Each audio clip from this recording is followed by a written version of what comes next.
Assalamualaikum warahmatullahi wabarakatuh. Perkenalkan saya Karina dari kelas 12 IPS 1 siswa Man Insan Cendekia Bangka Tengah. Di sini saya akan menjelaskan mengenai materi perkembangan Islam di Indonesia. Dalam materi ini terdapat 4 subbab, yaitu yang pertama, situasi dan kondisi sebelum kedatangan Islam. Yang kedua, jalur masuknya Islam ke Indonesia. Yang ketiga, strategi dakwah Islam di Indonesia. Dan yang keempat, fase perkembangan Islam di Indonesia. Baiklah, yang pertama, situasi dan kondisi sebelum kedatangan Islam. Sebelum kedatangan Islam pada abad ke-14 dan 15 di wilayah Nusantara terjadi perubahan sosial yang luar biasa. Perubahan sosial itu terjadi disebabkan oleh persebaran agama Islam beserta sistem politiknya yang ditandai dengan adanya perubahan keyakinan keagamaan dari masa kejayaan Hindu-Buddha ke masa perkembangan agama Islam. Pada saat bersamaan, bermunculan kerajaan-kerajaan Islam menggantikan posisi kerajaan Hindu-Buddha. Perubahan-perubahan tersebut dilatar belakangi berbagai faktor, di antaranya letak geografis, keyakinan masyarakat, perekonomian, pemerintahan, dan kesenian dan sastra. Gambaran situasi dan kondisi wilayah Indonesia sebelum kedatangan agama Islam. Yang pertama, letak geografis. Indonesia terletak di antara 5 derajat 54 lintang utara sampai 11 derajat lintang selatan dan 90 derajat bujur timur sampai 141,02 bujur timur. Posisi itu menunjukkan bahwa wilayah ini berada di daerah khatulistiwa, beriklim tropis dengan curah hujan tinggi. Pertanian, pelayaran, dan perdagangan erat hubungannya dengan musim. Kaitannya dengan perdagangan tidak dapat dilepaskan dari pelayaran. Sebagai wilayah kepulauan dengan posisi sebagai penghubung jalur perdagangan dataran Asia, terutama antara Cina dan India, menjadikan wilayah ini sebagai wilayah yang strategis dalam jalur perdagangan antar bangsa.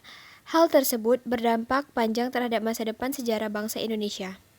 Yang kedua, keyakinan. Sebelum kedatangan Islam, masyarakat Indonesia sudah menganut agama dan kepercayaan yang berbeda-beda dalam kehidupannya. Agama yang berkembang saat itu adalah agama yang berpusat pada kepercayaan adanya dewa-dewa.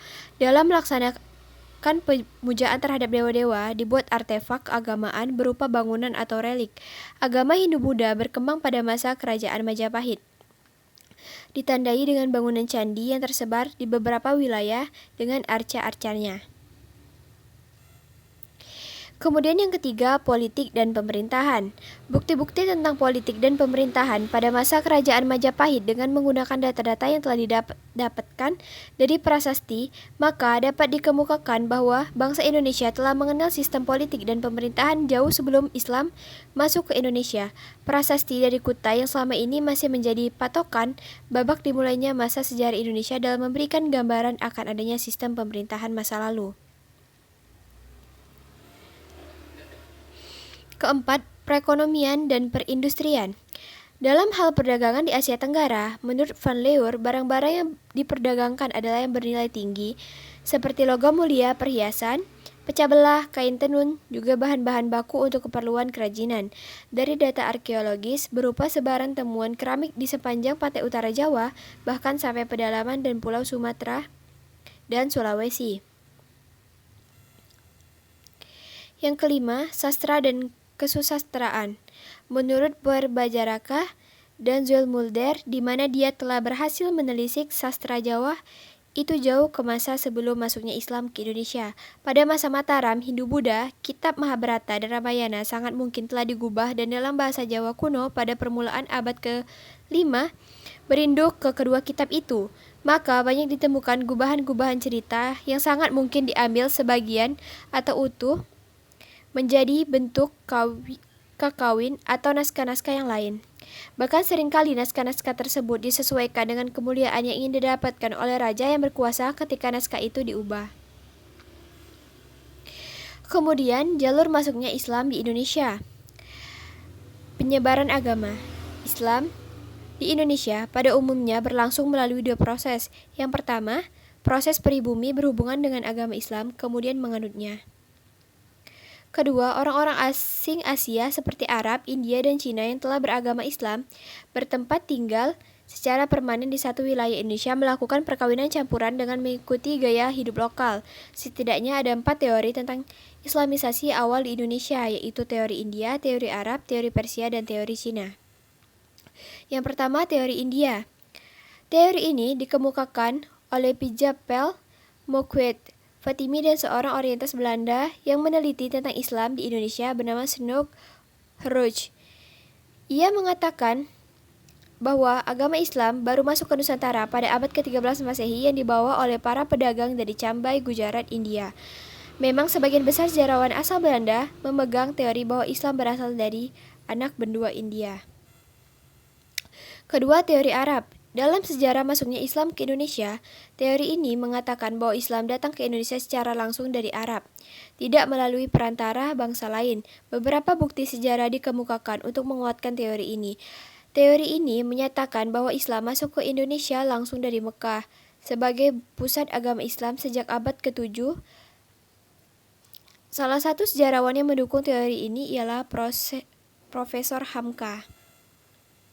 Yang ketiga, teori Persia. Sejarawan Hussein Jajaran adalah orang yang mengemukakan teori ini. Dalam teori ini dinyatakan bahwa Islam masuk ke Nusantara pada abad ke-13 Masehi di Sumatera dan berpusat di Samudra Pasai.